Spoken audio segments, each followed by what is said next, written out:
The Biggest Christmas Tree Ever by Stephen Kroll, illustrated by Jenny Bissett. Once there were two mice who fell in love with the same Christmas tree, but you had to see it to believe it. Everyone in Mouseville loved Christmas trees. Every Christmas, families all over town put up the biggest, most beautiful tree they could find. But first came Thanksgiving. The day before the celebration, Clayton the house mouse took a walk around Mouseville. He knew he should be thinking about giving thanks, but the chill in the air reminded him of Christmas. "You know what?" he said out loud. "This year I'm going to find the biggest Christmas tree ever."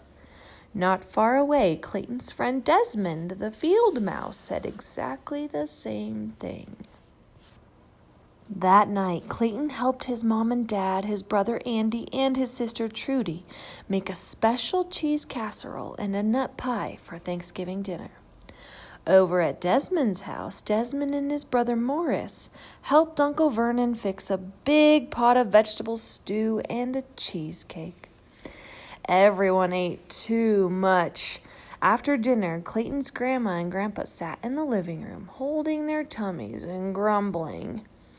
Over at Desmond's, the cousins from across the road stretched out on Uncle Vernon's sofa and took a nap.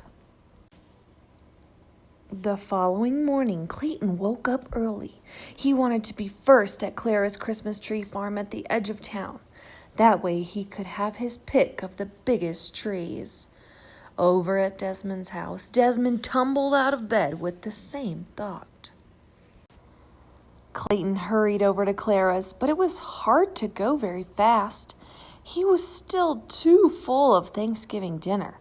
By the time he reached the Christmas tree farm, he was out of breath. He looked around. No one else was there. Moments later, Desmond arrived. He, too, was full of Thanksgiving dinner. He, too, had found it hard to hurry. He took a deep breath and stumbled inside. Clayton wobbled down the row of trees. Here was a nice one, but it was much too small. There was another, but it was squat and had a crooked top. Over there was a third, but it was average height and had big gaps between the branches. Struggling down another row, Desmond was having the same problems. Clayton leaned against a tree. It was scrawny and not very tall. "I'll never find the tree I want," he said. "I'd better go home." And not far away, squinting at another tree, Desmond said, "I'll never find the tree I want. I'd better go home." When Clayton reached his house, it was only the middle of the morning, but he was still full and he was tired. He fell back into bed. When Desmond reached his house, he too went back to bed. Clayton woke up for lunch and spoke to his dad. Dad said, "Go out this afternoon, walk to the far edge of the Christmas tree farm. The biggest trees are there." When Desmond woke up for lunch, Uncle Vernon told him the same thing. That afternoon, Clayton went out again. At the very same time, Desmond did too. Clayton walked to the far edge of the Christmas tree farm. He looked at one big tree after another, but none of them looked like the biggest Christmas tree ever. Down another path, Desmond was having the same bad luck. Starting to lose hope, Clayton peered around a very thick trunk. Desmond peered around the same thick trunk. They bumped heads and fell down.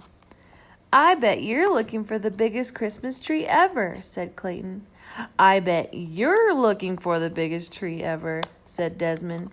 "Why don't we find it together?" said Clayton. "No one said we couldn't," said Desmond.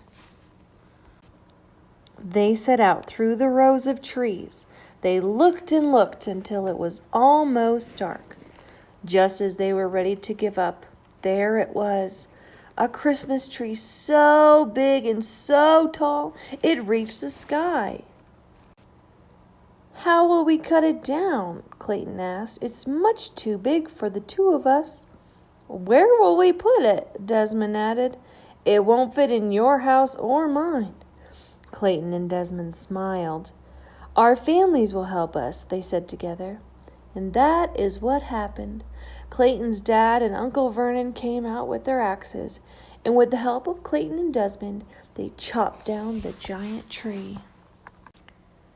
Both families called on friends and relations, and together they loaded the tree onto 100 red wagons and pulled it to Clayton's front yard. There they decorated it with the most wondrous ornaments and colored lights. And on Christmas Eve, with all of Mouseville celebrating around it, the biggest Christmas tree ever lit up the entire hillside. Clayton and Desmond shared a high five. "We did it," said Clayton. "All of us together," said Desmond. The end.